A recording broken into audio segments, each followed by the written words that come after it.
the auditors concerning. Computers, so I'm like, I'll type it in. 12.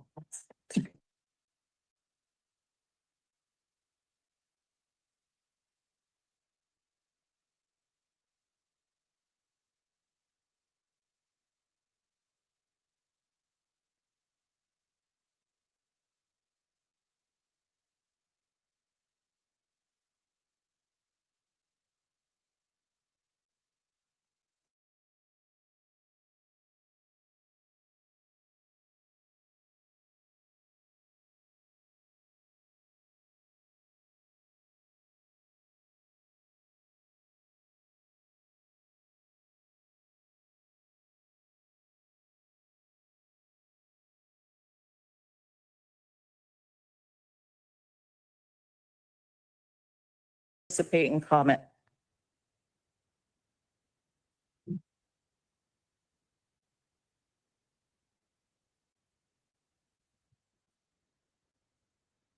You don't have the details. Thank you. Let's see. To participate in today's meeting, sorry, now you can hear me. For all those who would like to participate, please see the meeting location listed at the top of it. I have the agenda. The agenda is available on isearchmonterey.org. And details of how to participate are in the agenda there. For all those that are attending in person, we ask that you please mute all devices. And for those that are joining us online, you will be muted until it is your time to speak. Thank you for participating in your local government. Parker, can you take roll call? Yes. Aguajita Oaks. Alta Mesa. Present. Casanova Oak Knoll. Deer Flats. Del Monte Beach. Here. Del Monte Grove Laguna Grande. Here. Downtown. Here. Fisherman's Flats. Here.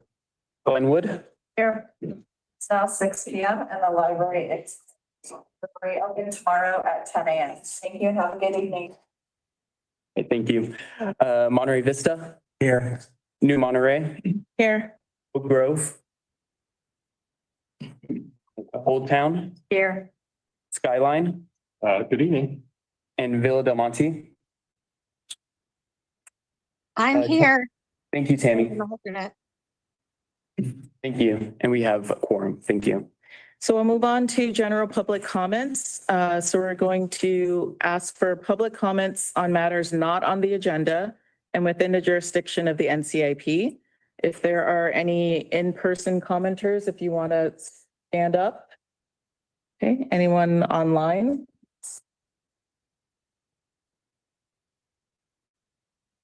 No, online. So we'll go ahead and close general public comment and move on to approval of minutes. So want to call for approval or comments, modifications to the minutes of meeting held on April 16th, 2025. We need a motion? No. Make Okay, a motion to approve the minutes as they are published. I second. okay. Parker? Aguajita Oaks. Aye. Alta Mesa. Aye. Deer Flats. Oh, sorry. Casanova Oak Knoll. Aye. Thank you. Del Monte Beach. Aye. Del Monte Grove Laguna Grande. Aye. Downtown. Aye. Fisherman's Flats. Aye. Glenwood. Sorry. Glenwood. Aye. Thank you. Monterey Vista. Aye. New Monterey. Aye. Old Town. Aye. Skyline. Yes, please. And Villa Del Monte.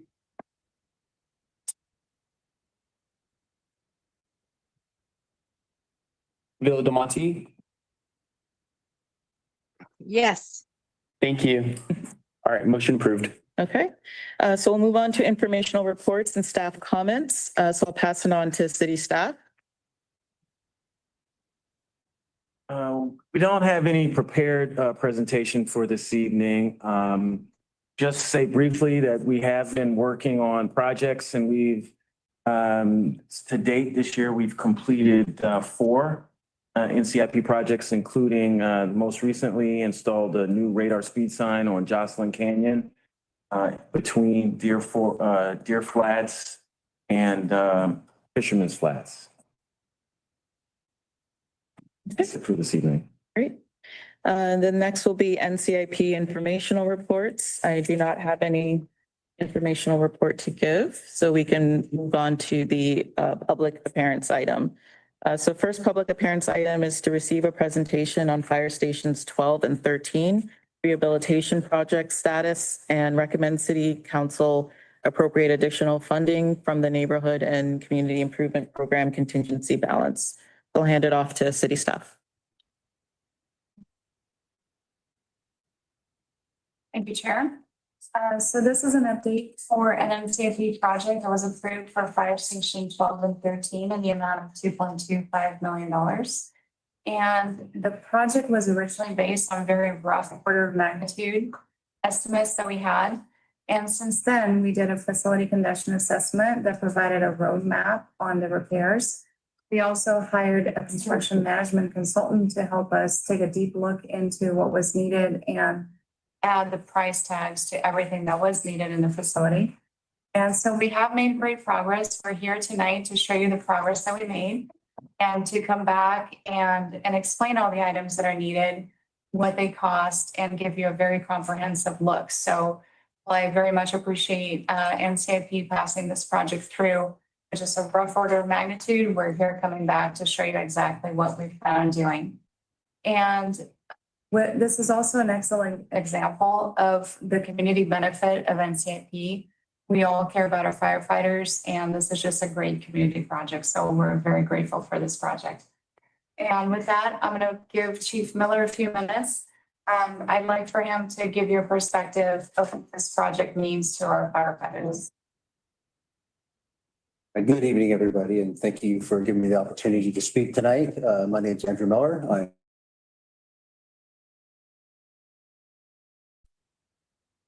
How are we doing? Better? Yes. I'll start all over again. Good evening. Thank you all for the opportunity for be here tonight to speak about fire stations 12 and 13. I know most of you in the room, but some of you I don't know. So I'm your fire chief, and I just want to take a couple minutes and talk about the importance of this project. First of all, thank you so much for supporting the original project. It really means a lot to the organization, not just because on behalf of myself as the fire chief, but in behalf of the entire fire department. We'll see from our members here today. We had another engine that was going to be here, but actually they just went on a call, so they're unable to be here. So Station 12, it's I think about 66 years old. We're having a retirement coffee today with some of our oldest members. And there were members there who worked their entire careers out of that fire station, 35 years careers. So the station is 66 years old, never really had any real renovation. Firefighters spend 1/3 of their lives there. Literally 1/3 of their life they're spending inside that building. That building has been providing fire services for the last six years. 24 hours a day, 7 days a week, 365 days a year, uninterrupted. And I really feel that it's necessary that the city is able to provide our firefighters with a safe and healthy and even comfortable environment. When they come back from a call, 3 a.m, they get a chance to maybe get a couple hours sleep. And in Station 12, and some of you have been there and have toured it, single pane windows, the heating system doesn't work correctly. It's extremely noisy because there's no insulation at all. And there's so many other problems with that building that this is the only place that we can turn to try to get that work done. And unfortunately, like Andrea was saying, when we first looked at the project, we didn't realize there were some more issues that really needed to be resolved. And they're going to talk about those issues tonight. So we're not trying to really increase the scope. We're trying to stick with the scope that we originally had, but there's some structural issues I think that really need to be resolved. I truly believe we can get another 20 to 25 years out of that fire station. So 141 years, Monterey Fire Department's been providing service to this community. 66 of those years have been out of Station 12. Our firefighters, really deserve, I think, to have that opportunity to be healthy, safe environment. So I just want to ask you for your support tonight.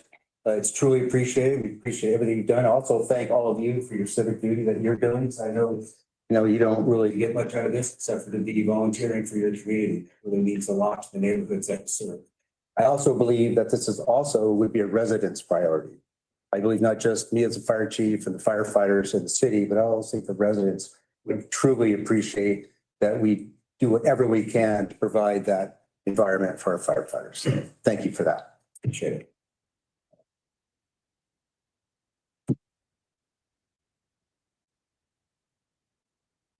And there we go. With that, I'd like to introduce Dustin Connor. He's with us right here. He's construction management consultant, and he's gonna lead the presentation. All right, just give me 1 second, Dustin. Okay. I need to, I see this clicker's working too. I gotta share the presentation. So give me 1 second. Go, Todd. Oh, no, I got the one.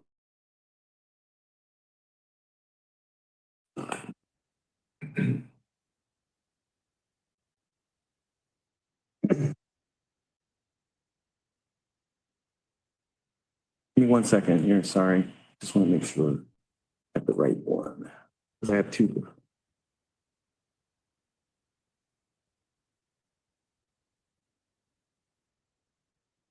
You need to see before and after pictures. Okay, we'll get That really speaks. to you.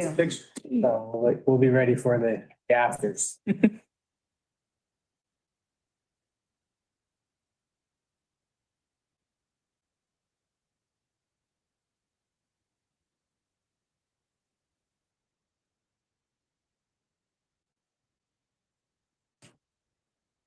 Okay, Dustin, it's all yours. Looks like we're cooking. All right, thank you, Chief. Thank you, Andrea, for the intro. Good evening, everybody. My name is Dustin Connor. I'm with Estonio Incorporated. I'm also here with Sammy Kahn, who's working on the job as well.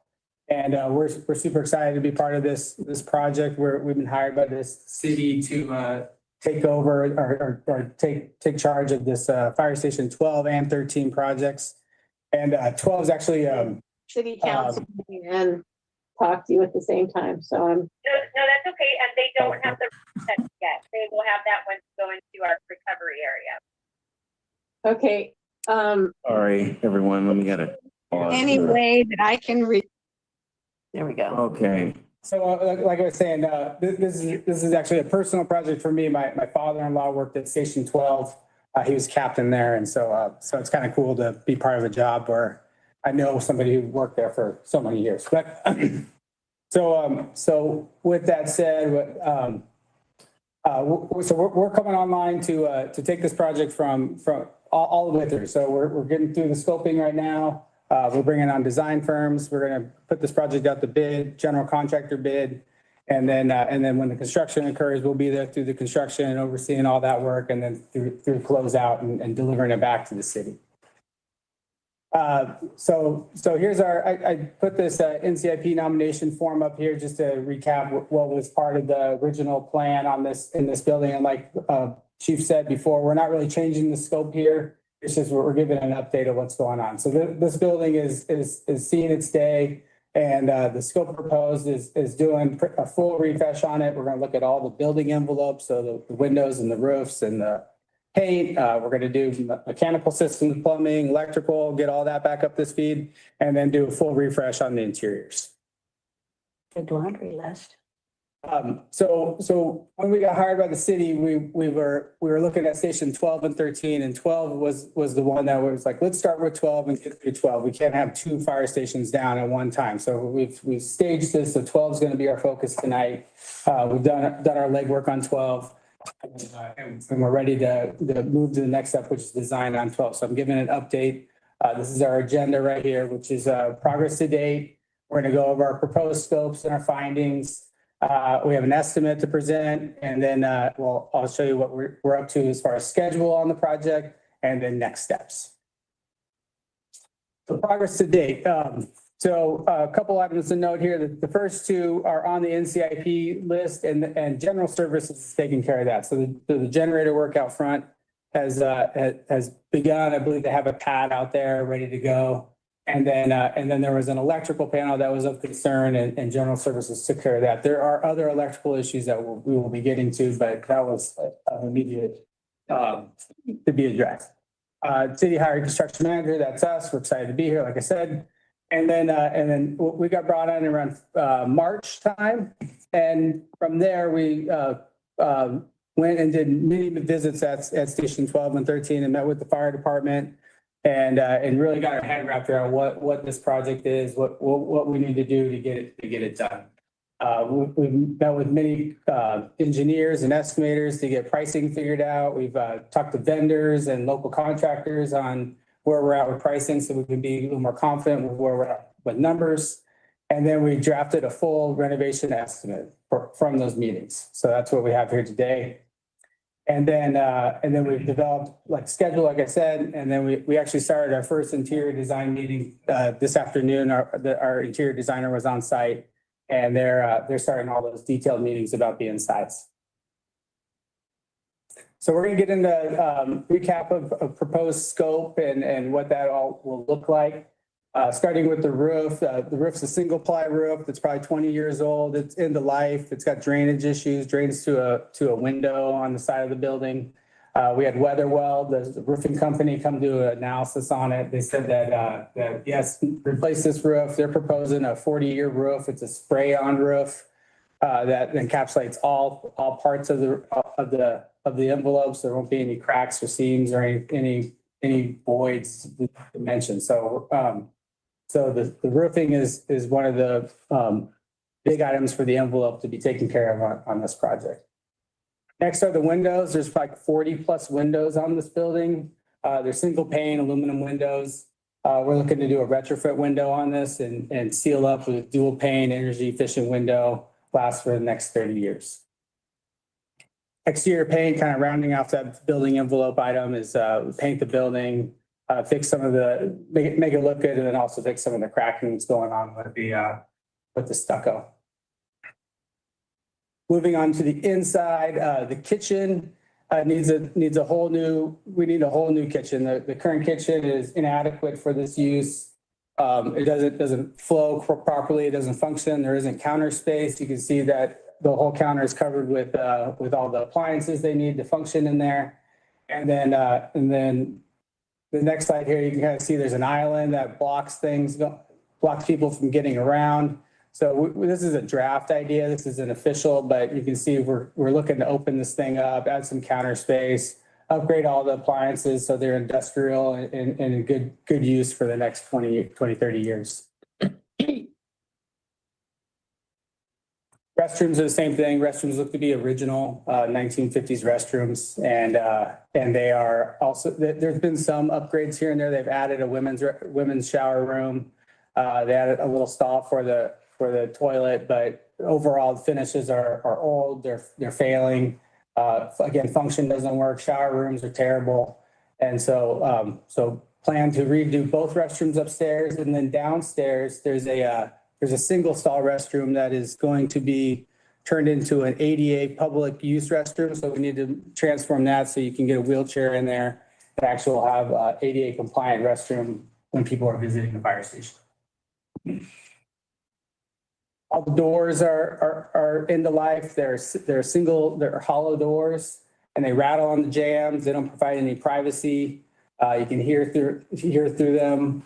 And so we're looking at these pre-hung doors that come in the jamb, pull the old jambs out, put new jambs in, have a solid door, works right, and we won't have to work on doors anymore for the years to come. While we're at it, interior paint, the paint's failing. You can see the sun's taking a toll on it. There's been patches from roof leaks and so repaint all of the inside is part of our plan. Interior floor, same thing. Interior floor is improper use. The carpet's not really a good use for a fire station. We're looking at replacing everything with like a vinyl flooring, LVT style flooring. That way it can be cleaned and it's proper and sanitary for the fire department. All the lighting and electrical. So the lighting is a fluorescent lights that are in the bedrooms on one switch. And so it's just the wrong application for a residential space to have fluorescent lights. It's bad for, it gives you headaches. It's bad for people to be living in that space. And so one of the big items is to replace all this fluorescent lighting with like can lighting that's actually has like dimmer switches and make it so they can dim the light and have some rest when they're not on call. And then the electrical system, like I said, we replaced one of those panels, but we plan to bring a consultant in and do a full survey on this electrical system, make sure the grounding's proper. Bring up, brought up to code, we'll do that and just put that in position. Shape for the years to come. And then insulation. So this is kind of back to the building envelope.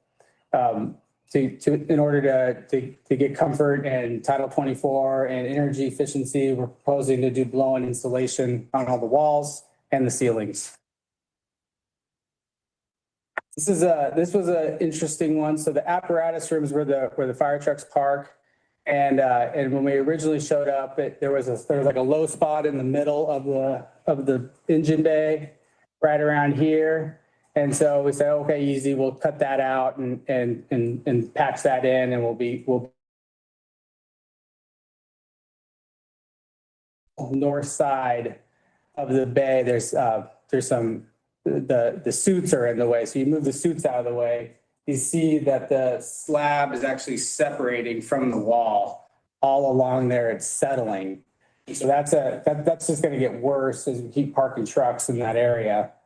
And so the proposal is to take out this whole slab, fix the subgrade that's going on under here, get proper fill in there, add some structural, probably some gratings in there to make it so it's going to be a spot for the trucks to park and no longer have any structural issues down the road.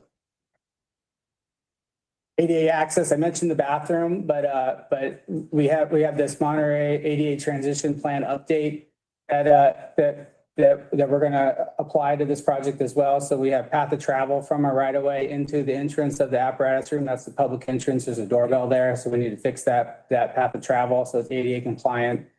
And then as you make your way through the apparatus room, there's the restroom and the hallway. So the doors and everything need to be accessible for the public. So we'll add that to the job. Exterior decks, there's an existing deck. It's a walkway deck that goes into the kitchen area. It needs to be rebuilt along with the stair. And then we're looking to expand the kitchen space by adding a deck in the back.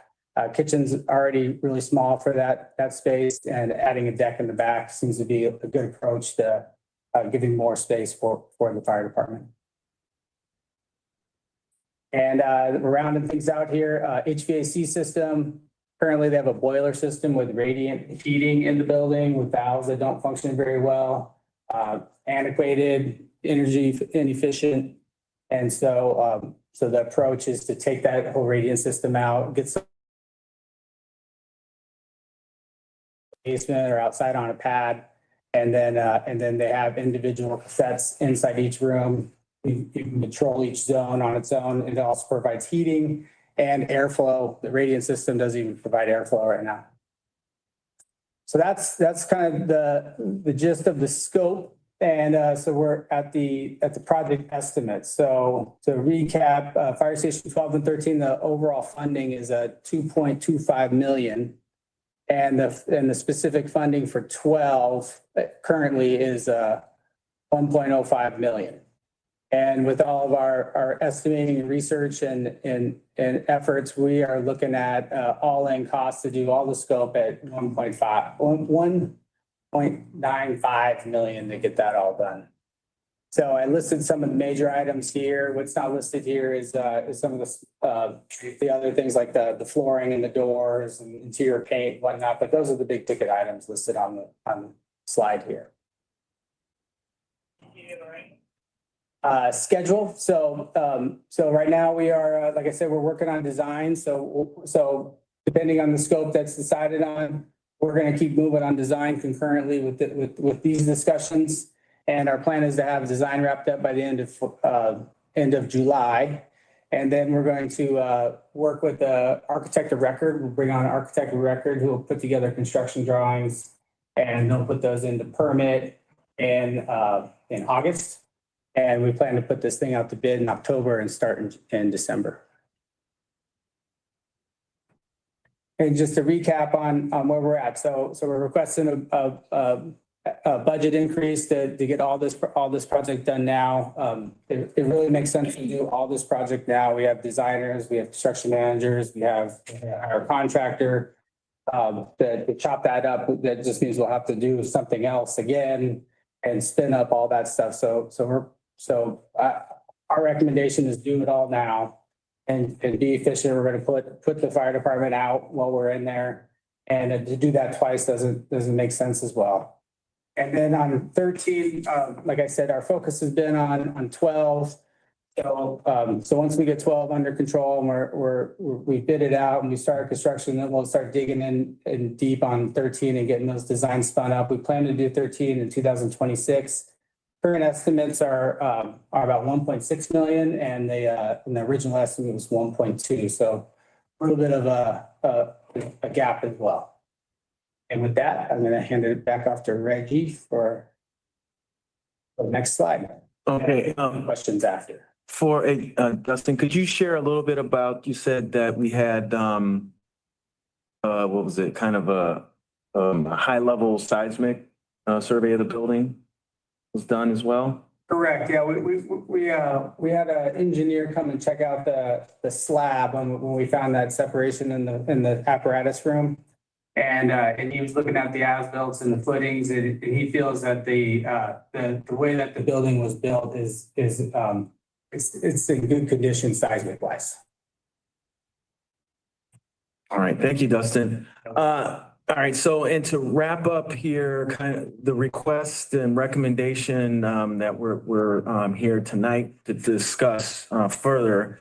We're looking at a recommendation of $750,000 from the contingency balance and $150,000 from the unappropriated, also known as ending balance, to get us to our $900,000 request for this project. And we can talk about some of the funding and the funding that's which is in the next item, actually, more details on available funds for NCIP.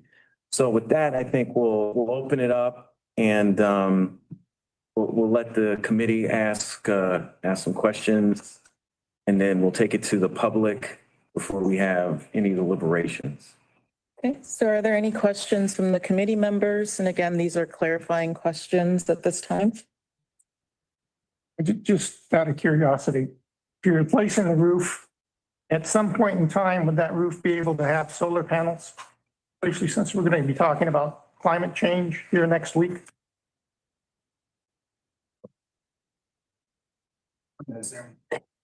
Yes.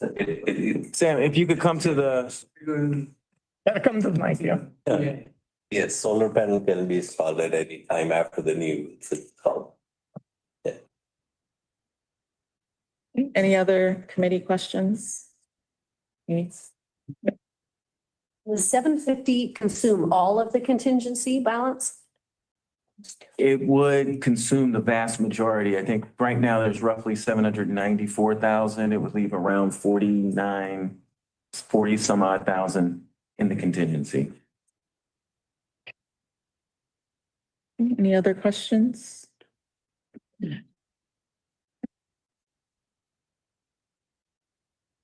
I have one. One second. Hello? Tammy, can you hold, please? We have, we'll go next. Okay, fine. I thought I understood that there's actually a shortfall of more like 1.4. It was 900K on 12 and 400 on station 13. Is it? So the original estimates for the project for fire station 12 was 1,050,000 was the original estimate. So right now we're estimating with the more refined estimate, 1,950,000. So we have a gap of 900,000, which is where the 750 and 150 come from. Okay. Different so yeah, there's some, and it doesn't exactly match up with what's in the agenda report because between the agenda report and tonight, we had some meetings and updates. So the 900, so what is being asked is the 900 to cover the gap on station 12, not station 13. 12 only, Okay. 12 only. Right. Any other committee questions? Yes. I have a question regarding timing, because it bothers me that we're kind of continuing a tradition of mid-cycle requests for mid-cycle funding. If this becomes a project in the next cycle and gets funded this fall at our regular meeting, since you already have the 2.1 million or 2.2 million in the project as of now, how much of a burden would it put on the overall project if those funds were delayed until our regular cycle? Well, I'll take that one. So the concern is it's a multifaceted concern, right? We have one in that, right, the fire department feels very strongly that they want to have funds for Fire Station 13. And there's, so we want to preserve that funding. And for Fire Station 12, it wouldn't be responsible, say, to move forward without, if we are not confident that we would have the funding, then we couldn't put out a bid for the complete package. So in order to do, say, the design, complete design, and put out the bid for the complete package for Fire Station 12, we would need to have the funding set aside now for that work.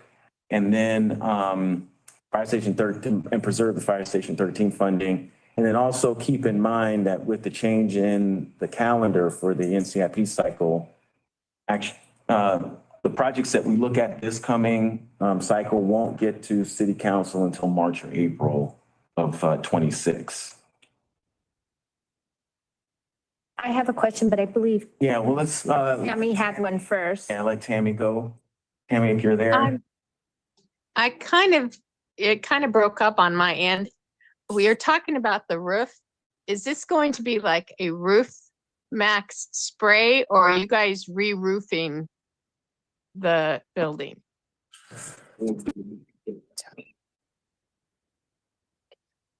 Currently, we're looking at a spray applied roof. It's an emulsion product that you spray on the substrate, and then you put a white coating on it, which provides your Title 24. And that's what gets you the 40-year warranty. 40-year. Okay, I was told, because I've been checking stuff out, and I was told that you can only get a 5-year warranty. So that's why I was curious. But you're saying it's a 40-year guarantee. That's correct. Okay, thank you. I must have looked underneath KFN. Is there a minimum amount? I don't know this because I'm new, but is there a minimum amount that we need to keep in the contingency fund? Or are we allowed to just keep dipping into it until there's zero contingency? So there is no minimum amount. Historically, the NCIP committee has voted to establish an amount in the contingency account, more or less. But I think we should all keep, so it's important to, I guess, understand that our finance department would really like to change the contingency funding account structure. And that, I guess, if moving forward, the preference would be to attach contingency amounts directly to a project and then move or get rid of both the ending balance account and the contingency account, and have the funding, unappropriated funding, sit in the actual fund itself. So, and we could talk more about this in the next item, but generally speaking, the NCIP fund is where the money sits. And if you imagine that each project is an account within the fund, and right now we're managing the contingency account and the unending balance as additional projects, so to speak. And then there's money in the fund, which was one of the things that led to the confusion last cycle with this, the $4.5 million, because a lot of people had been operating on the idea that the money in NCIP was either in a project, in the contingency, or in the ending balance account.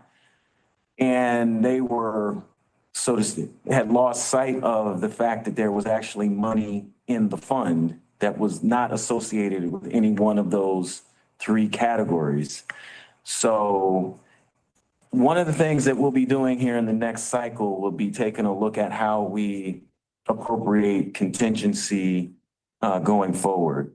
So I think it's a long answer to your question, but there is no requirement for any specific amount of contingency. Thank you. Thank you. Along those lines, if we were to zero out this contingency fund, would there be any other projects that are in progress that would be delayed?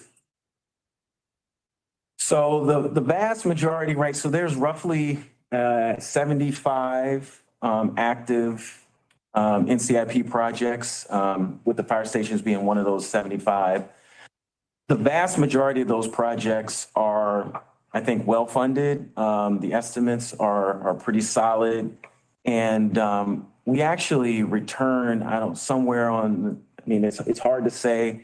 The percents get skewed with smaller projects, but I would say on average, we return some funds to the NCIP fund when a project is completed. So like, for example, the Jocelyn Canyon Radar Speed Sign project, right? I think was initially budgeted for somewhere in the neighborhood of 50,000. That project is now complete, and it's going to come in closer to 30,000, right? So 20,000 will come back to the fund when that project is complete. I think we budgeted the cost airport road signs tighter, but that one was, we returned $500,000 to the fund. So, and then we have an item going to council scheduled for July to close out 3 projects. And I think the total of that'll be another $100,000 roughly coming back to the fund. So, the numbers are large.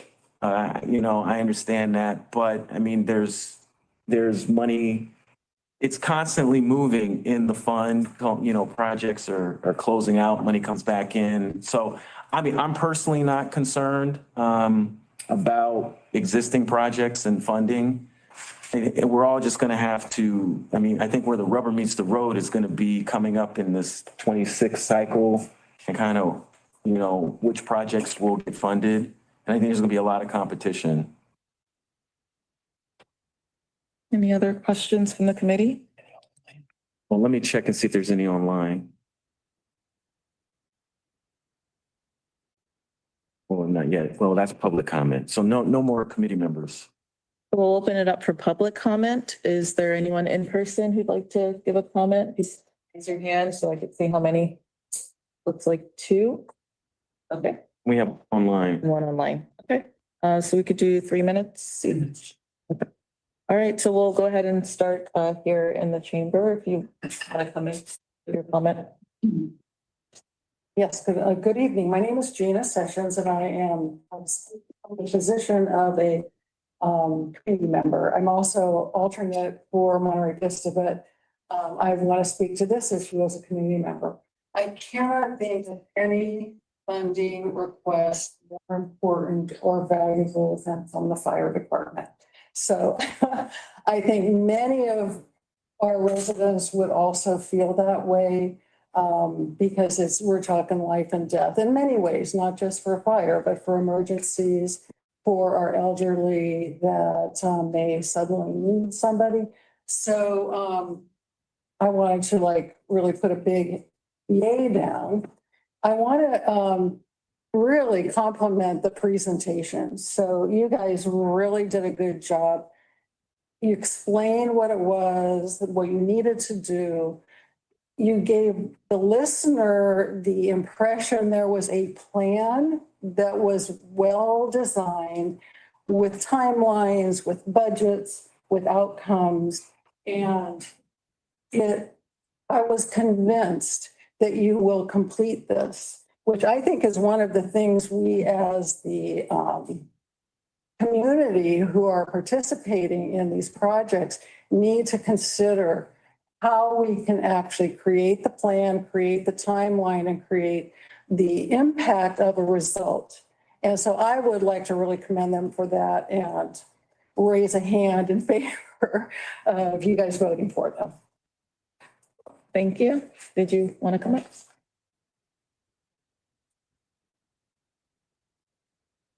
Good evening.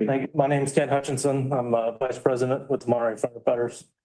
I just wanted to come by and say thank you for the funding for the project originally. Wanted to let you know how impactful this is to the firefighters and how much it's appreciated. I've been here in the fire service about 23 years, and this is the first project of this kind that I've been aware of or seen. So currently, I think you're well aware, both fire stations need some work and some upgrading.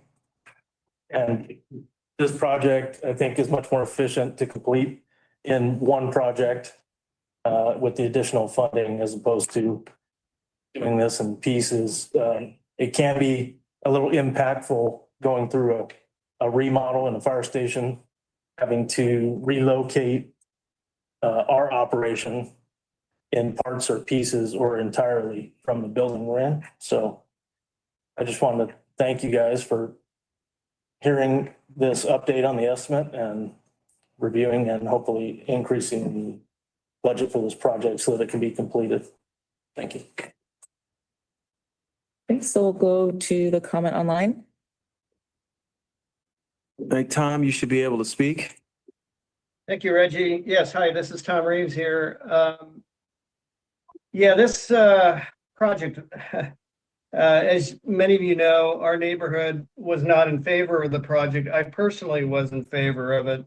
And one of the reasons why the neighborhood wasn't in favor of it was the lack of seismic analysis of the building. And I heard the gentleman say that there was an engineer who looked at it. Well, I'm an engineer and I'm very familiar with that building. And I don't agree. I think that building is kind of a poster child for a building that needs to have a thorough seismic analysis done on it. As many of you know, the engine bay on one side of it has nothing but windows pretty much, and on the other side has a concrete wall. So in a seismic analysis way of looking at it, that's a very asymmetrical building. And so when it gets loaded from seismic loads, it's going to want to twist and do some very odd things. So I don't agree with the kind of the windshield assessment, which is what I took it as being. And if you're going to be, I mean, this is an increase of 90% in this project. It's going from almost a $1 million project to close to a $2 million project. And now you're getting into the territory, in my opinion, where you're getting suckered into it. You're going to plow $2 million into this building, and then it's going to be something that you're going to have to live with, because everybody will say, well, shoot, we just put $2 million into that building. And if later on down the road, say 5 or 10 years, somebody has the brainstorm of, well, gee, we ought to look at the seismic strength of this. And they say, well, you know what? It really needs a lot of work from a seismic perspective.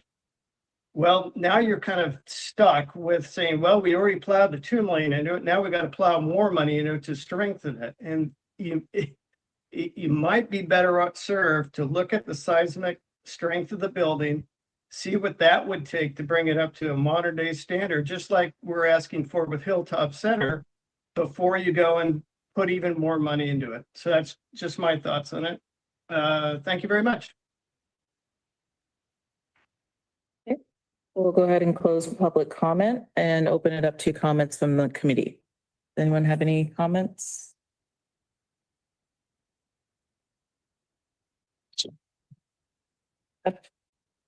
I'll start off. Yeah, I mean, obviously, it's a very valuable and necessary thing. It still bothers me that we're doing these mid-cycle the NCIP, kind of the way we've done work is where we get all our projects together, we compare them, we compare them and decide which one is most important for the residents of Monterey. And in pulling these mid-cycle projects like this, any project could come here. It could be the wharf project, it could be this and that. That could basically take our money use the money. They're all valuable, but we don't get to compare them. Here, we're only looking at one project. And yes, it's a very valuable project, but it's something we need to look at. How many mid-cycle, we did this with the 800,000 for the fuel reduction. We voted for that. We may well vote for this, but I think it's a problem going against the kind of how NCIP functions. And it's something we should really think about. And I'd love to hear how other people think about these mid-cycle, how other members of the committee think about kind of these mid-cycle requests from. That's all. Thanks. I'll respond a little bit. I think we got into this because of the issue of staffing with Public Works. Yep. Because they're not able to give us. Yeah. Before, when we voted, we had a really good idea of what it was going to cost. And we wouldn't come back at, like you said, the mid-cycle of $2 million. Hopefully, with the new schedule, we will be able to get better estimates. Is that a good assumption on my part, that the estimates will be better than what we have had in the past? It depends on a facility. So we now have facilities. Let's say you requested more information on one of the buildings where we have a facility assessment, then definitely. If it's a project and a bridge to somewhere, or I'm just making things up, then yes, we would try and get you an estimate, but we probably wouldn't have as much details. So, and then again, the reason why we're coming to you at this point is because we need to know how to proceed. So if we do not get the extra money, there are a lot of things we need to cut back, and then we need to plan for that. So. Okay. Do you want to comment? You have comments? I was going to ask the fire department a question. I'd like to ask the fire department,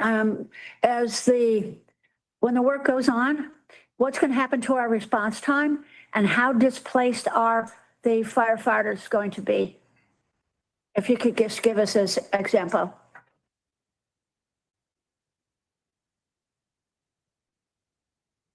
Thank you for the thoughtful question. In preliminary discussions, our goal is to try to keep the firefighters at site as we do this work, because we obviously don't want to impact response times to the neighborhoods that we serve. So obviously something could change that. I don't know what that would be, but we've even talked about maybe just putting a trailer at site or trying to find ways, because the firefighters don't want to leave the site either. And obviously we don't want those response times to be impacted. So our goal is right now would be to keep the firefighters at site through the project. And, obviously they have to go through the construction company, but, new roof, people can live through that. They can just do a piece at a time and move them around if they have to, and then hopefully keep it site the whole time. That's the goal. Thank you.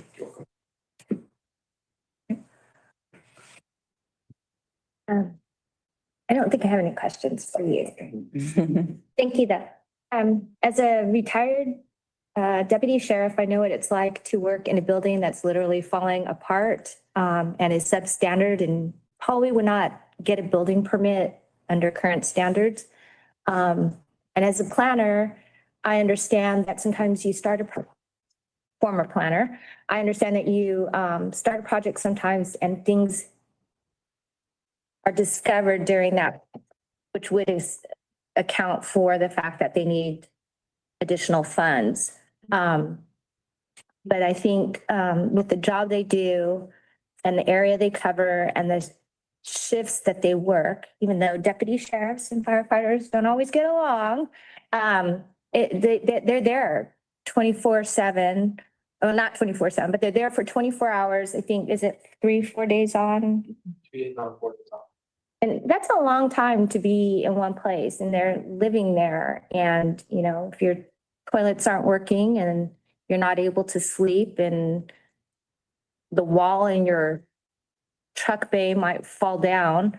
You know, I agree with Hans, the mid-cycle project funding requests are a little much sometimes, but I really don't see a way around this one, given the fact that as they got into the project, they discovered other things that needed to be done. Now, whether some of the things can be done later under a new project, I'm not sure, but, you know, I think it's a project that needs to be done. I don't think there's any way around it, given the conditions that they're living in. Any other comments? You'd start with AJ, yeah. I think get just a little more, maybe a refresher, more detail on what seismic study was done that you mentioned. Was it a full-on study? Was it just a high-level assessment? So actually, it was the same engineer who did it for Hilltop. That's it, yeah. It was actually the same structural engineer who did it for the Hilltop Center. And it wasn't only just like a visit. We went through the whole as-built design that the building was built on. So the wall, the concrete wall, and the window side wall, and the building's foundation all go down to the stable bedrock, and they're fine. They're supporting all the load bearing.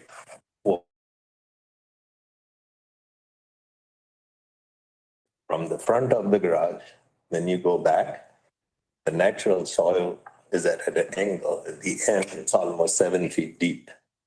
And when they did the refill in there, that was improper. It was an engineered refill that you do in layers and compaction testing. And that's why the slab is. The building, load bearing walls and the foundations are at the sound, in stable condition. Window side walls, we have already decided that instead of 7 windows, there'll be only 4. So those will become like a shear for the sizing. And then, like as we progress forward, the structural guy will be smaller. If there is another wall that can be made into shear wall, but right now, the skeleton of the building is on the side. It's just the slab and the backfill under the slab that's improper. And that will be addressed in Yes, the work. that's the whole direction, is that to take that out, redo this backfill, and then make the new slab. Well, I mean, just as another note, I mean, this is really sort of what contingencies are for, is for when things come up, and it is obviously more efficient to keep moving with this from this point. I understand, and I think we need to, I'm glad you brought up the mid-cycle things, because it isn't everything on an even playing field. So I think it's good to be aware of, but in a contingency situation, I think it's a little more acceptable, I guess. We'll do AJ and then hit Jeannie. Yeah, no, I was going to say something similar in terms of the contingency. That's what it's for. And it's unfortunate that we're extending beyond that in this cycle. I'm hopeful that moving forward, as a committee, we can kind of scrutinize projects and try to ensure that future estimates are, more in line with the actual costs. Considering this, the way I interpret the contingency, this project would be around 150,000, which is still nothing, and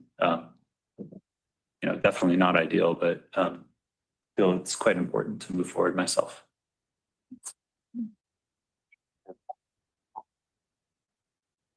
So, yeah, on that same thing, I think my concern is when you come back with an almost double, it feels like really bad start. And if this was your home, you're looking at the project and saying, maybe I don't have great expectations. My expectations are higher. But we always say yes to the fire department. We do. And we love to support them. And that's what the neighborhoods are all about, is saying fire department's important to us. Let's see if we can support them. And so, and we do have the funding. I think one of the things that's bothering me is that we already know that 13 is short. And so the fact that that's not being brought in and that we're not talking about that makes me think, what, are we going to say, see how much we can get out of this one and then come back and see how much we can get out of the next one? I'm sure that's not the case, but, my concern is that, is it going to be even more? And I do like to see us working within constraints and budgets, but at the same time, that is what contingencies are for. And if the estimate was done too lightly and we've learned more about it, hopefully we will not make this a trend for future projects.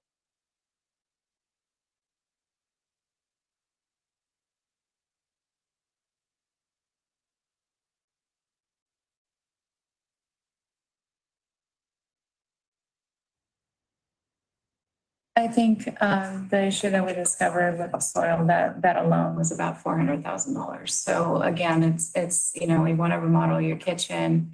You start taking out your subfloor, there's rot. Now you see that there's a foundation issue. So I can't say that we knew from just walking around that it was going to be that much. But once Dustin started taking a good look, that's what happened. And so that's why we're here, is to understand if we want to do the whole scope of the project or if we have to trim the project to meet the funding.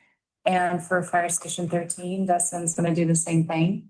He's going to take a really deep dive and so we can understand exactly what it is we need. So I want to make it just very clear that this was not a bait and switch. We just really need to figure out what it is we need to do. There are some things that they're hard to cut corners. They live there, they're cooking there. There's just a lot of folks in and out. We need appliances that can handle these things. And so again, the more we look into, the more we find, and we want to be very transparent on what we're finding here.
They said that when they had a water leak come into the sitting area where the firefighters sit and relax for a little bit before getting the next call, that had caused the ceiling to fall in, and that was the only place that's been repainted and has actually pop lights in the ceiling.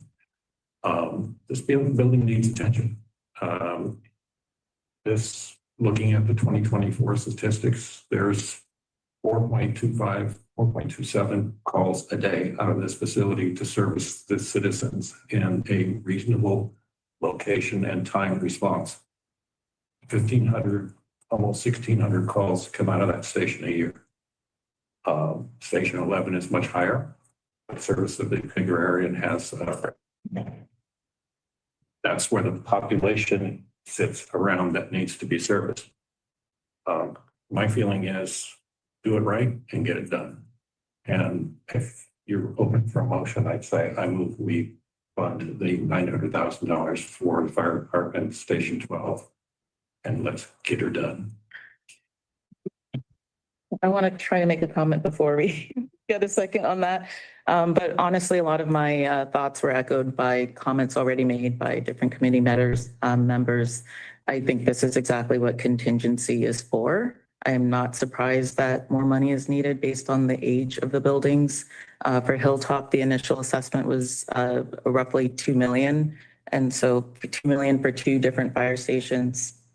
And I'm not surprised that more would be needed. So I'll keep things brief because like I said, everyone has said what I wanted to say. I do want to, again, just circle back to what Reggie mentioned as it relates to contingencies and having that attached to specific projects. I believe that there is a certain percentage already added in, but I think this may open up a conversation to look at specific projects and see if we want to add even more to kind of what the standard is. So I think that's something that we can revisit later. So with that, I will second the motion. And then we can roll call. Unless there are any other discussions, move on to roll call. Any other? No? Okay. Agua Hida Oaks. Aye. Alta Mesa. Aye. Casanova Oak Knoll. Amani Beach. Aye. Amani Grove Laguna Grande. Aye. Downtown. Aye. Fisherman's Flats. Aye. Glenwood. Aye. Monterey Vista. Supported. New Monterey. Aye. Old Town. Aye. Skyline. Yes, please. And Villa Del Monte. Hi. Thank you. Motion passes. Okay, so we are going to move on to the next item, which is discuss items concerning 2025-26 Neighborhood and Community Improvement Program objectives and priorities. So I'll hand it off to Reggie. Thank you.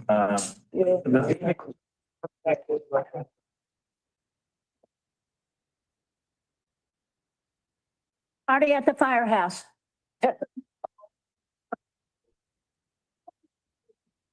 Firehouse. I might have shut down. It's gotta be the biggest part. Did I? Pancake breakfast. Look, we're still running. Yeah, just actually somehow. All right, thank you, everyone. So let me go to the next presentation here. I should, there we go. That's what I was looking for.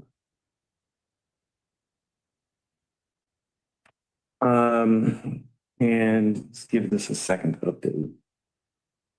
Okay, excellent, we're updated. So tonight, and we'll take an opportunity maybe to talk about some of the issues that or items that came up specifically with some of the funds and the balances.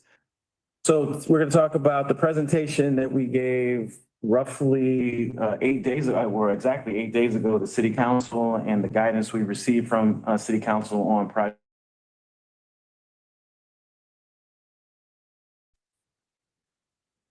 Let's see, there we go.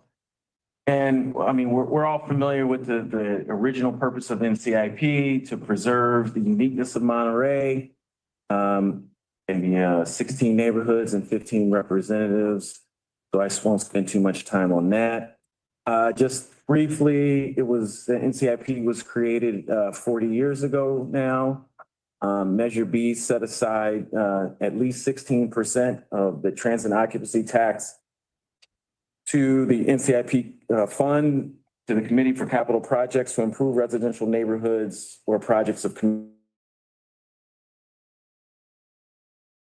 8% and then was increased to 10 in 1985. And then in 2021, it was again from 10 to 12%. And as a result of that, we roughly, NCIP is roughly over the last 4 or 5 years since this increase, the funding has been about $6 million per year. So where we are today, as we just talked about, right? So roughly 6 million plus or minus. I've seen estimates as low as 5.8 million until the books are closed for this fiscal year, which will be at the end of June, end of this month. And it takes a couple of months to do all of the accounting and get the payments in. And we also collect interest on the money, which also adds to the balance of the fund. So right now, again, so roughly 6 million will be new incoming funding. We have available funding that we talked about in the two accounts, the contingency account and the ending balance account, or million. Expenses essentially consist of staff time, roughly 400,000 per year. And so that would leave some easy math. That's roughly 7 million. And we've accounted for roughly 900,000. So that would leave us going forward at this point with 6.1. Kind of a status update on the program. So City Council, well, the NCIP committee recommended City Council approve 31 NCIP projects in 2022 with a budget of roughly $5 million. You could see, right, that in the 2023, the number of projects went up to 44 with a budget of roughly $6.5 million. And then last year, 2024, we had 30 projects with a budget of 10.5 million, because we had some larger projects, including the fire stations, Hilltop, fire preparedness, and forestry management. But roughly, the average NCIP project is somewhere in the neighborhood of $150,000 to $200,000. We do have some smaller ones in the $50,000 to $25,000. But I would say on average, they're in that $150,000 range. So in 3 years, 105 NCIP projects were ranked, voted on, approved by the council with a budget of roughly $22 million. In 2023, we completed 15 projects. In 24, we completed 18. And to date, in 25, we've completed 4. As I said last week, my hope is that we'll get some momentum here towards the second half of the year. We have quite a few projects, I think, that are, ready. We're wrapping up design and they're ready to go out to bid and construction. So I'd like to see that number get up to that 15 from 2023. We've completed 37 over the last 3 years. And currently there's 77. So if you do the math, all those numbers don't add up, but that's because prior to 2022, there were roughly 25 or so projects on the books. They weren't closed out in 2020. And we have roughly 18.8 or $19 million in budget. So we asked the city council to give us guidance with focus on, public health, public safety, and essential facilities, which I think we talked about in this previous agenda item. And we're looking, and NCIP funding remains critical to maintaining the city's aging infrastructure. So what we presented to city council last week were 8 projects. We're bringing 7 forward here tonight. One of those has dropped out. But the 7 projects include the Wharf 2 repairs, public restrooms, repairs and upgrades across the city, recreation trail, retaining wall, ADA improvements to facilities and parks, utility undergrounding and the Rule 28 funding specifically, Elistero Park Center, and Schulte Park Center facility improvements. So I'll go into a little bit more detail about each one. Wharf 2 was originally built in 1926, serves the commercial fishing industry and abalone farm. It has public access. You can walk around the entire wharf and behind the warehouse on all sides. There is parking. There's restaurants and the yacht club. We currently maintain the facility with annual programmatic repairs of roughly $1 million or so in more recent years. The types of repairs that are made are timber structural elements. Excuse me, is somebody that works in the library here? No, the library's closed. No, I know it's closed. I was just in there, but I left my valuable pack in there. Oh, sorry. It's see, because I was helping this woman, she had a problem. Anyway, and we went out and we were right close, and it's right in the seat. Well, there's a black knapsack, and it's got everything. I don't know. I just need something off that. There's council member. Just my friend. She outranks us. Okay, well, we'll continue. Right along. So the types of repairs are timber and concrete piles, concrete bracing, and beams and asphalt over the timber deck, which is what it's essentially the driving surface. And we have some photos here. You can see the asphalt driving surface. It's pretty well worn. And if you've been out there, you'll see some steel plates over openings in that asphalt. Here, the upper right is a borehole inside of one of those timber piles. So you have ocean critters that burr into wood and create these types of holes.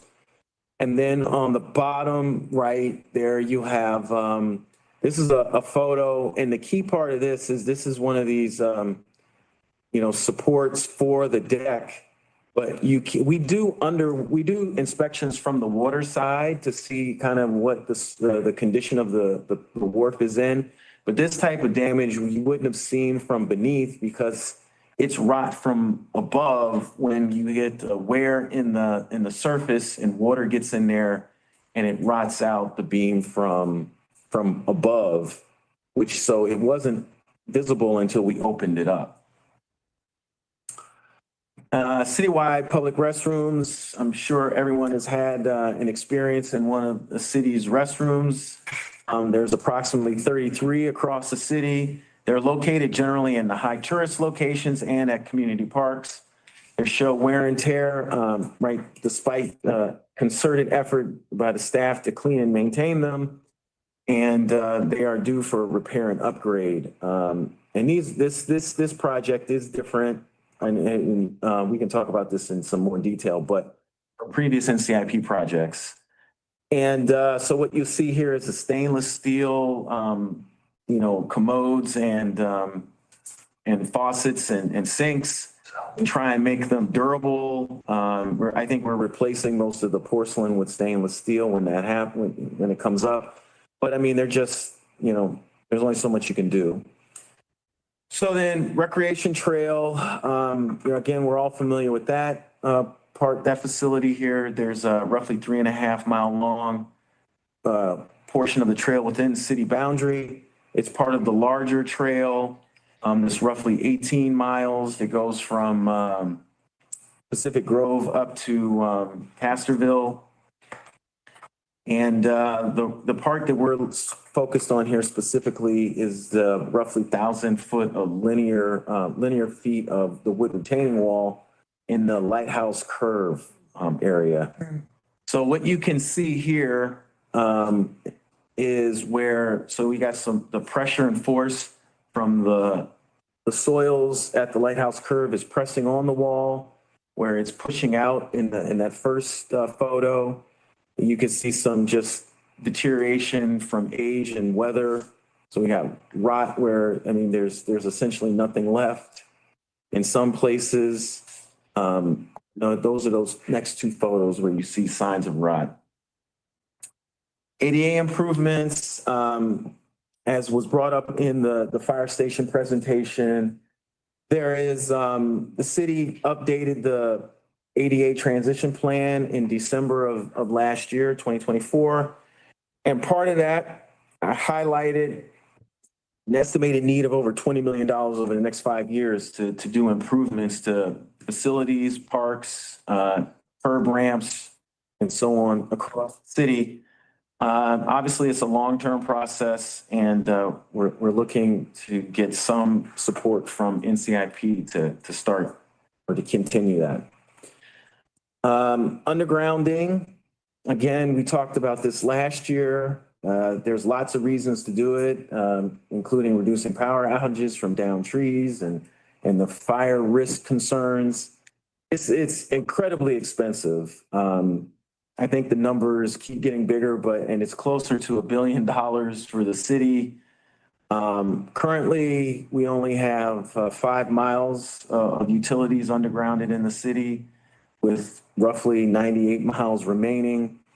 We have 2 current NCIP projects identified to support undergrounding. We're gonna take to city council next month a request to combine those 2 projects into one. And that would be, and it would give us $2.25 million in that one project. And we're gonna ask for additional funds this coming year. Estero Park Center, this one's been before the committee a number of times. It hasn't gotten to the level of support necessary or needed to get funded, so we're coming back. This is one of the most highly used park centers in the city.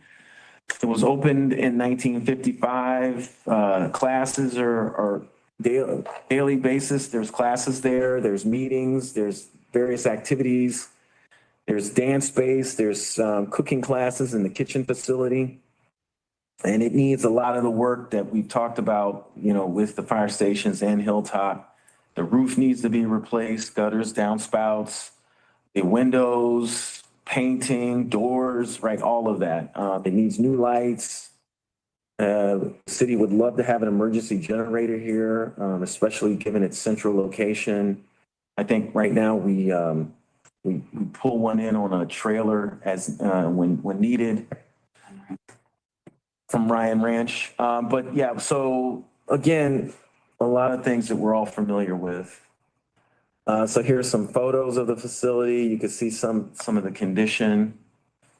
Oh, and yeah, this is one of the facilities that needs ADA upgrades. The entrance, for example, isn't up to current accessibility standards.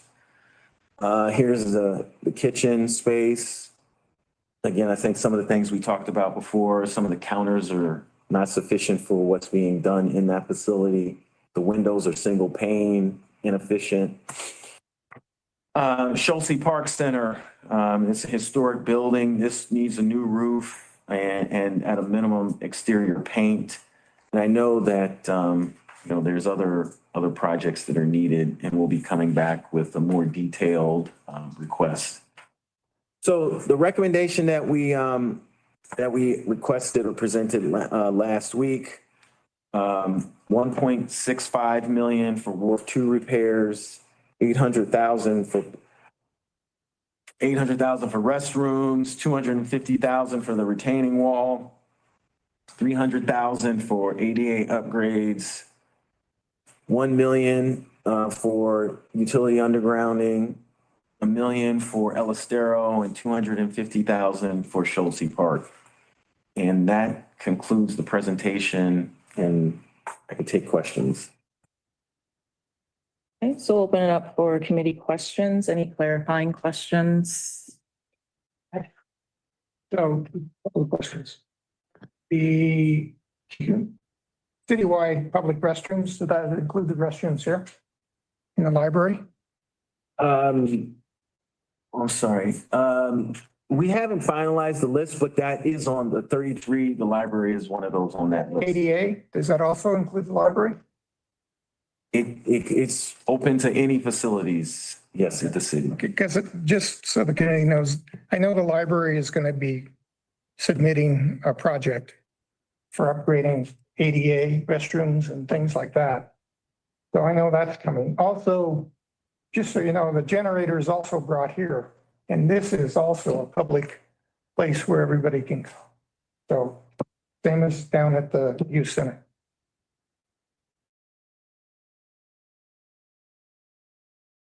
One is regarding undergrounding. I know the city council kind of approved the moving forward with the North Fremont corridor, undergrounding that, and that's been now reappraised at significantly higher at like $9.8 million. So we have 4.8 in whatever, 4.75 in Credit. 20 funds. And so my question is, if we want to build, that is this money really meant for that project? And if so, this is going to be like 4 years now that we got to fund this in a row just to get that project online. Is that correct?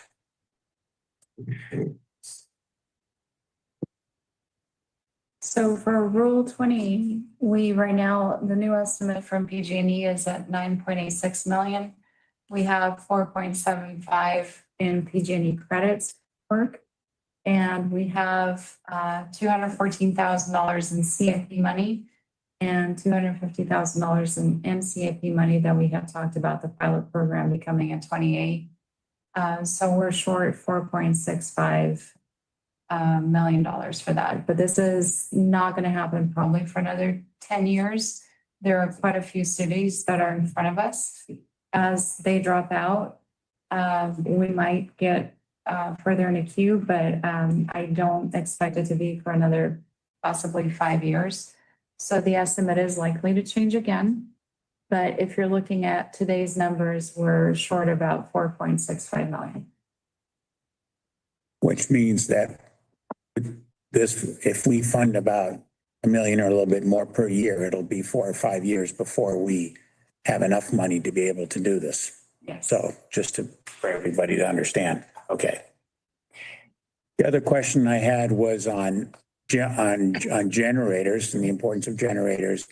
From an engineering point, is it better, are stationary generators better because they can be started immediately and so forth? Or for maintenance purposes, is it easier to have the generators on trailers that can be pulled to various places as needed, but they can be maintained all at one facility? This is just my opinion. It's better to have a fixed generator at a location. When we have storms, what we've been doing is we've been staging generators ahead of time because we only have limited crews. And then the two really large generators can only be used at the library and at the sports center and at the youth center. So only 3 locations for the really big generators. And so they have to be brought with a truck. And then we have to have an electrician hook it up. So there's quite a bit of process. And if our crews are running around in a storm doing different things, it is quite a process. So it is good to have the flexibility. I'd say probably stationary is better. And then also the 2 generators that we have are not CARB compliant, so they can only be used in an emergency. And then we have to track the hours. Thank you. Couple of questions. Clarifying. So tonight we're just asking questions. I'm thinking we're asking questions because it's going to help form the projects that are then going to come back to us by the submittal deadline, right? Okay, so couple of quick questions. And I had some accounting geek questions about the numbers in the staff report, but I think what I heard is that after the vote we just took, our estimate walking into the next round is 6.1. That's just an estimate. We'll know by the time we're voting. So questions to kind of look at. So El Estero in the past wasn't prioritized because people kept thinking that something big was going to happen to the building. So they didn't want to spend little amounts. So I think the question we'd like to know about is, what's the long-term plan for that building? Is it staying or is it going? Another question is, the wharf has its own funding. And so how does, that's what I thought, or is that true? Maybe it's not. And how does its funding relate to these projects and its total needs? And well, that's it for the questions.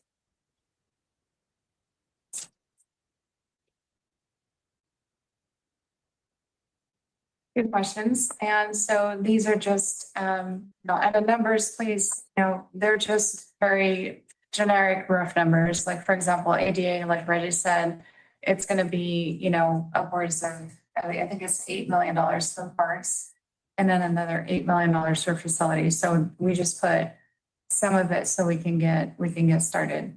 So your question on the wharf, we did a Wharf 2 presentation on April 15th. And the wharf, commercial wharf, I believe, brings in about $400,000 a year. And right now, when we're looking at Band-Aids, we're looking at around $1 to $1.5 million per year that we need to maintain that wharf. And for the future, what we're looking at is strengthening the wharf. A new wharf would be upwards of $150 million. Straightening the wharf would be about $50 million. And one of the things I should have added is that one of the reasons why we also talked about the schedule for NCIP being changed is that you have a very clear picture of what our CIP program is this year and the things that we are able to fund and the things that we're not able to fund.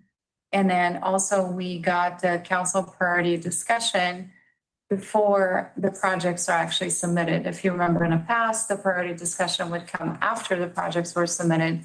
There was no opportunity to then work with council to submit new projects based on feedback.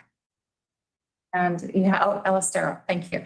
So we don't have any plans for anything different at Elistero at this point. Any questions? Oh, sorry. Well, Tammy has her hand up. Oh, okay. I'm sorry, I just wanted to find out where the retaining wall on the bike path is going to be. So the retaining wall would not move. It's there currently. It's just in need of repair. So it's at the lighthouse curve. Okay, thank you. Go ahead, Dan.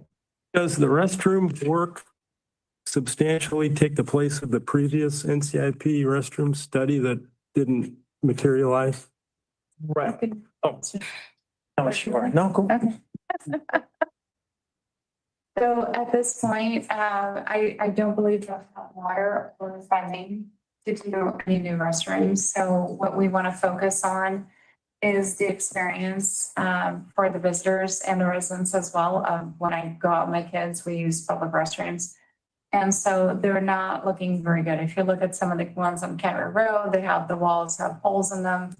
And so I think that those sort of go hand in hand with just not serving visitors, but serving ourselves by having better restrooms. If you can relate to it, if you have an older house, it's always hard to clean. There's just cracks and these nooks, and our custodians do an incredible job. They're out there doing the best they can, but they just don't look and feel clean, not because they don't do a great job, but because they're just really old. Good. Oh, good. Question after this. Did you have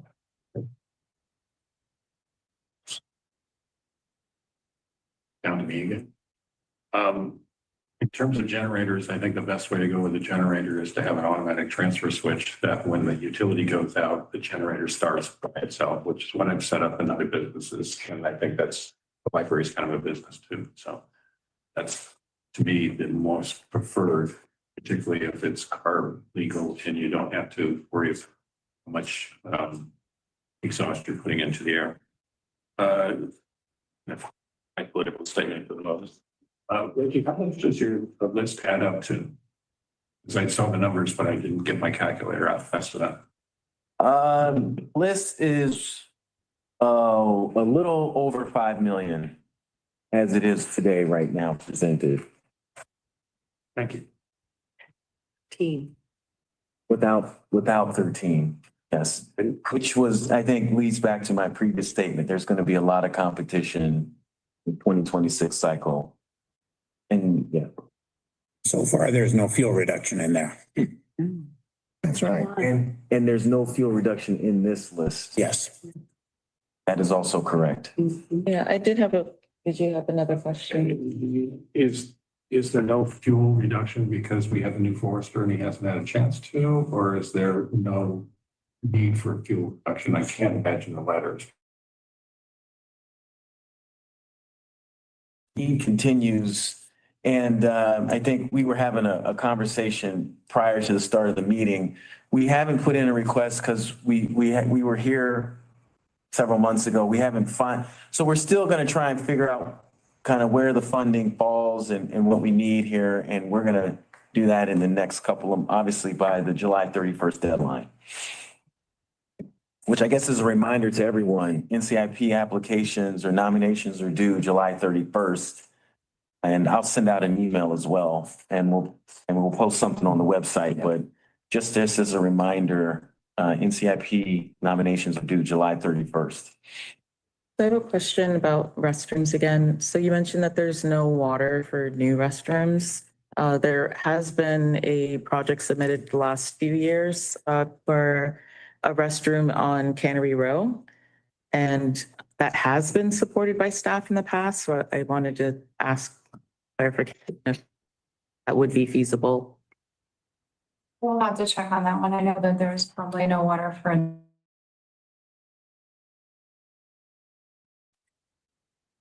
With Ellisero, if you look at the sea level rise plan the city did a while ago, Ellisero needs to be discussed, especially with the new climate change coming up. Yes, so our planning department just got a huge grant for sea level rise and resiliency. And so we are looking into that. My best guess is that when the options are taken to city council, that city council would opt to protect. Coastal Commission, I think, prefers to retreat. Yep. But I think that our council would like to protect. And so, and then those will have actually engineering level conceptual projects, not just planning level projects, but we'll look at utilities and everything. So I think that our direction is to protect. So I would say that Ellisero is a safe bet. Okay.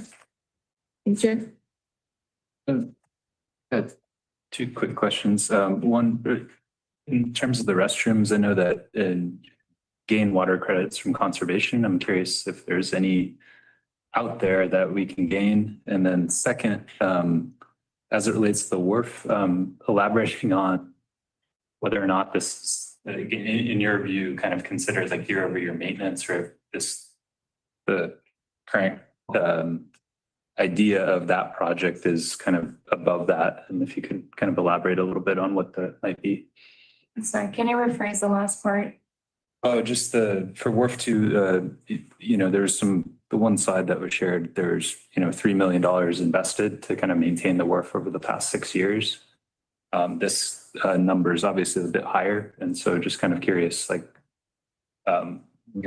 what this might add beyond kind of that year-over-year maintenance, or if it's just new information that is kind of pressing repairs that are needed. So it's a couple of both. What happened report, we do have an item on 6/17, which is next Tuesday, answering all the questions and recommendations that they had. And so one of the things that we did is in 2017, we did some repairs, and forgive me if I mess up some of the years, I'm just going from memory. And we had to get programmatic permits. So when the last permit, it was a very long process. It took like 3 or 4 years to get the last permit. And these permits allow us to just keep doing this maintenance faster instead of having to wait time and time again for these permits, right? So now that we got into the cycle, we did a COE, they did an assessment. And again, this is all in a 415 meeting presentation that we did.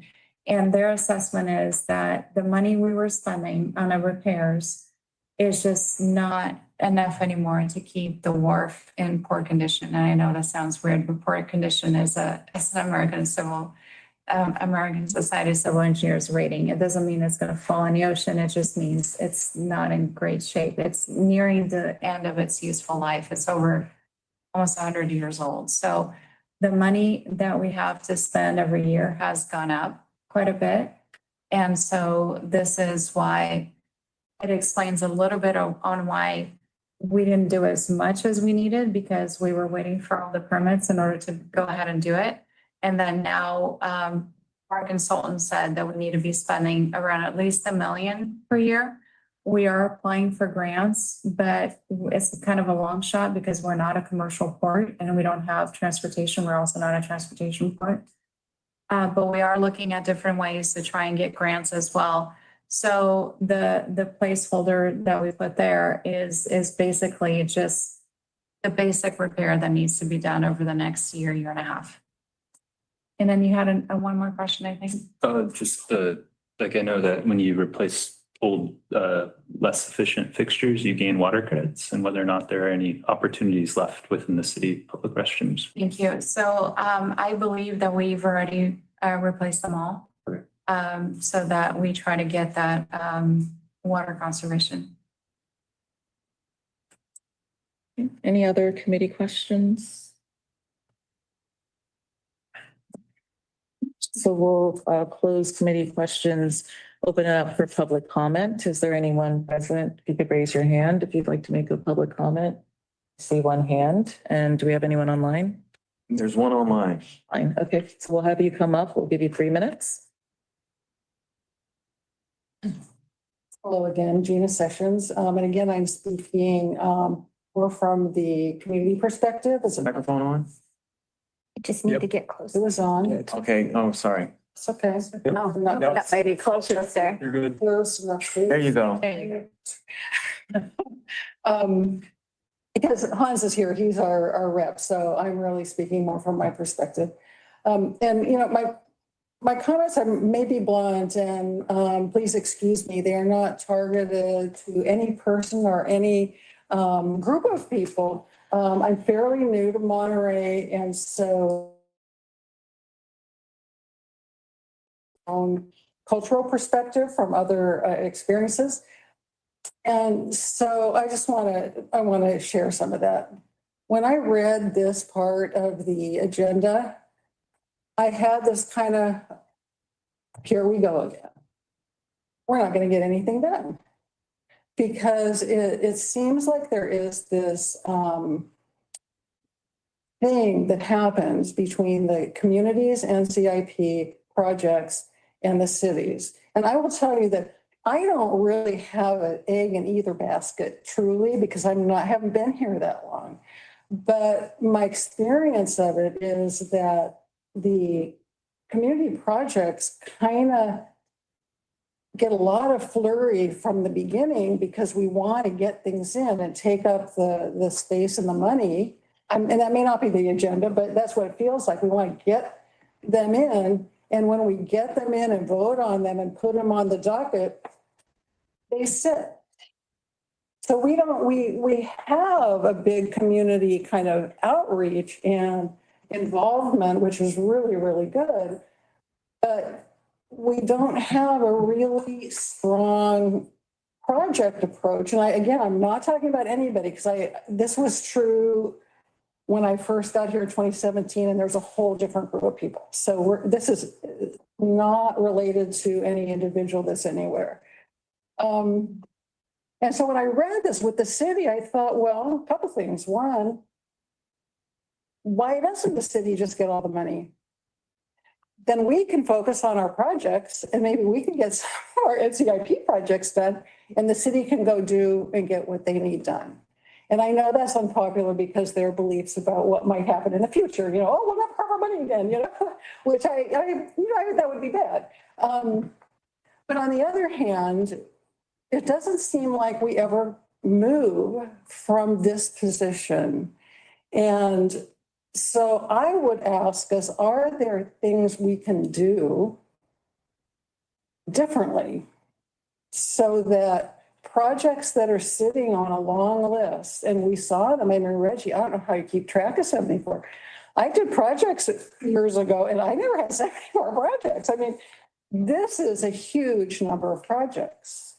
So, okay, I'm gonna have to be done. So what can we do? There's a question. What can we do? Go find some engineers. All right, we'll go to online. Tom, you should be able to speak. Yes, hi, thank you again.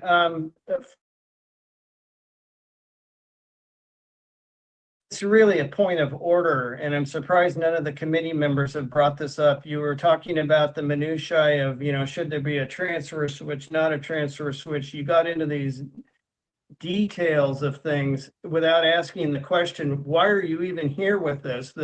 It seems like the city council and the city staff are getting first bite of the apple here, presenting projects to you like as if they've already turned in nomination forms.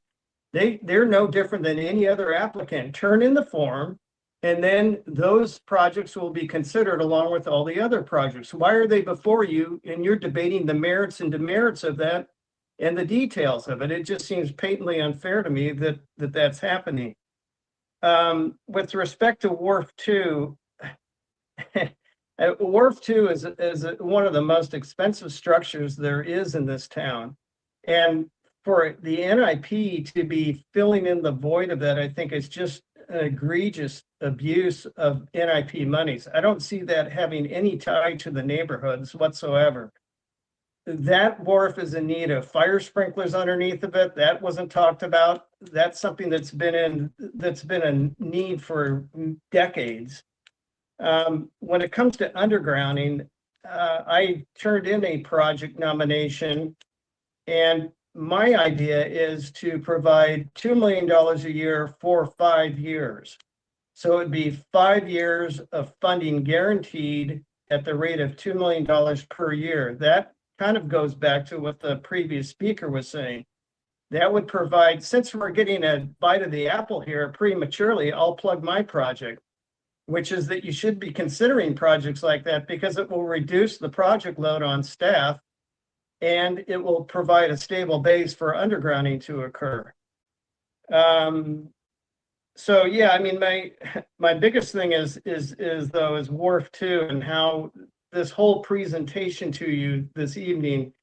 In the past, it's been general guidance, public health, public safety, essential maintenance, but not getting into the details of we want this, this, and that. I mean, turn in your projects like all of us do, and then let them stand or fall on their own merits. Thank you.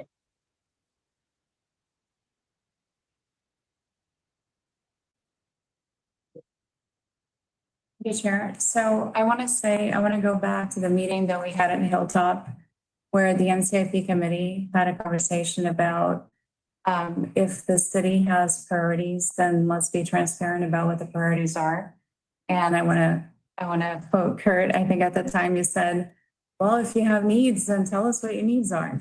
So I think that this is not an attempt by any means to take a bite of the apple and push our projects before of anything. I mean, these are all projects that will work with the community and will work with the NCIP reps to submit. And then the ultimate vote is yours. And so this is by no means an attempt to get in front of anybody. This is transparency. This is telling you what we need. I'm just going to pick on one thing. I mean, the wharf is something that a lot of residents do use as recreation, and there might be some disagreements. Some NCIP members might think it's a great opportunity. Some others might not. But this is again up to the NCIP committee to vote and decide on whether you want to fund a wharf or not. So again, I just want to clarify. This is just an effort to be transparent, tell you what the needs are, what are the things that we need in the city infrastructure wise. And again, it's up to the NCIP and we'll submit it just like anybody else. I also just want to add to that. This is something that we asked for. So we asked to be notified ahead of time of potential projects that would be submitted. And the intention of bringing it up today is not to prioritize these projects. It's really not even to get into the minutia of any of these projects. But again, just to make us aware that, you know, these are potential projects that may be submitted. And we did ask for this. So we were very frustrated in the past when this didn't happen. So we want to keep the same energy and not be frustrated when we ask for something and then it happens. So I guess we can open it up for other committee comments. So any comments from committee members? I was actually kind of surprised. I have not had time to hear all of the city council meeting from that where these were discussed. I was surprised that the Wharf 2 repairs received partial support.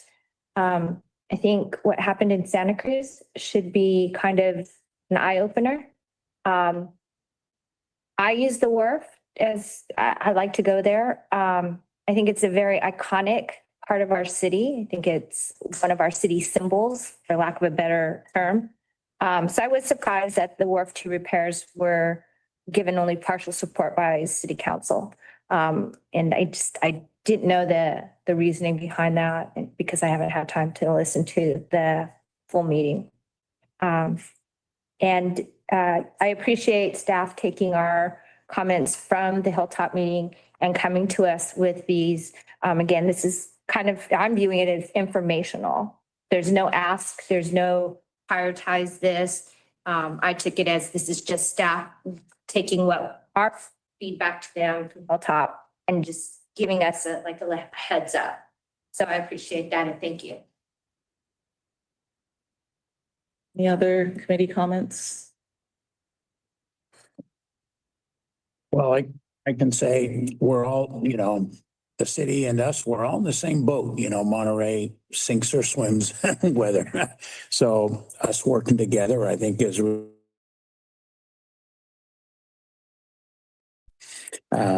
we get these and all the other projects in and get all the people standing up. We'll vote for them and hopefully we'll survive as a city without getting washed away, getting totally washed away by climate change. So anyway, I appreciate the list here and we'll move forward with it. So point of clarification, do we need a motion to move on? We don't, okay. No, there's no motion on this item. Well, last call for any comments before moving on to the next. Just want to, either Parker or Reggie, as you get these submitted, can you please send them to the representatives so we can start talking to the people soon? Definitely. Yes. Good coat of paint on those restrooms will work miracles. You don't have to stay with the cream color. You might do a splash blue like the ocean, and then have somebody that's creative in the city department, the maintenance department, if they can draw a bird or something like that, because the seagulls. But good coat of paint in there can really work miracles. Need paint seagull droppings? Making it authentic. But really Monterey. Okay, so to formally move on, I guess the next section is committee member comments. So can open it up for, I guess, closing or general comments from anyone?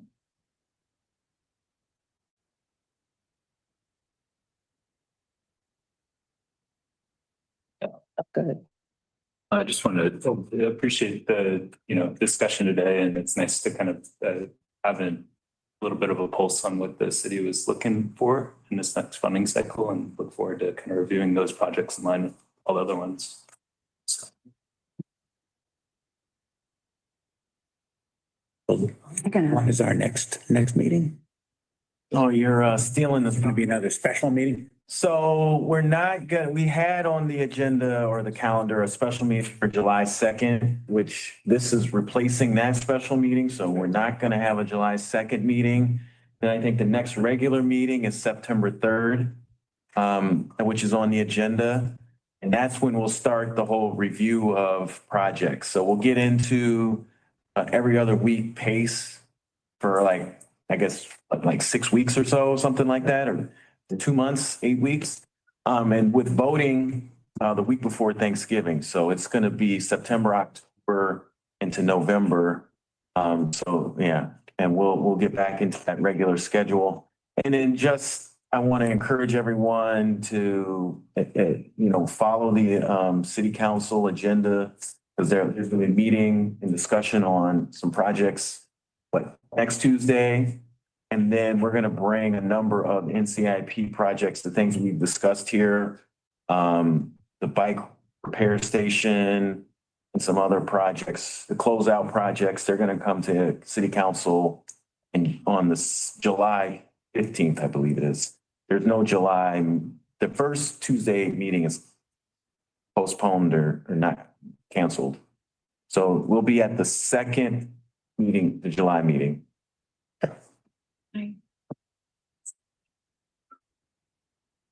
Just one last comment that an application summary has been posted by Parker online. So if you want to look at the applications that already have been submitted, they are posted. He updates it once Weekly week. on Friday. Yeah, weekly on Fridays. Okay. They're on the NCIP website.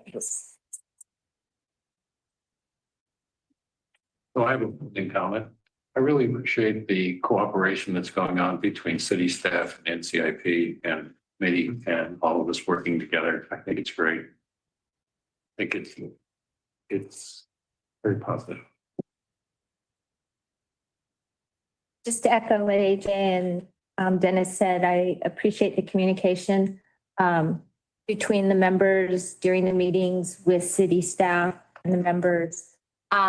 I want to thank Reggie and Parker. I emailed a couple questions over the last couple months regarding projects and just general questions about what would qualify as a project. We had some suggestions come in that we weren't sure if they qualified as this NCIP project. So I want to appreciate with the speed that they responded. So I appreciate it. Thank you. I just want to say, I really appreciate coming together. You guys are a great group to work with and staff is fantastic. You've got beautiful answers. Don't forget, as projects are getting submitted, there's a little place on there that says, what's the consensus around this? And even if somebody else has submitted it and you didn't put your name on it, you're still on the hook for making sure that that consensus is identified. And you can't start that conversation too early because it can take a while. Sounds good. So I think that is all for. I might just also quickly say that if anybody wants help with making a Google form to send out to residents to get support or to find out what support is for various projects, especially in your neighborhood, I'm happy to help any of you set up that kind of form and show you how to do that. Thanks. Sorry. I almost want to start speaking so someone will. But yeah, so I'll go ahead and formally close committee comments. Next meeting is September 3rd, 2025, and we will adjourn the meeting at 7:51. Thanks, everyone. Thank you.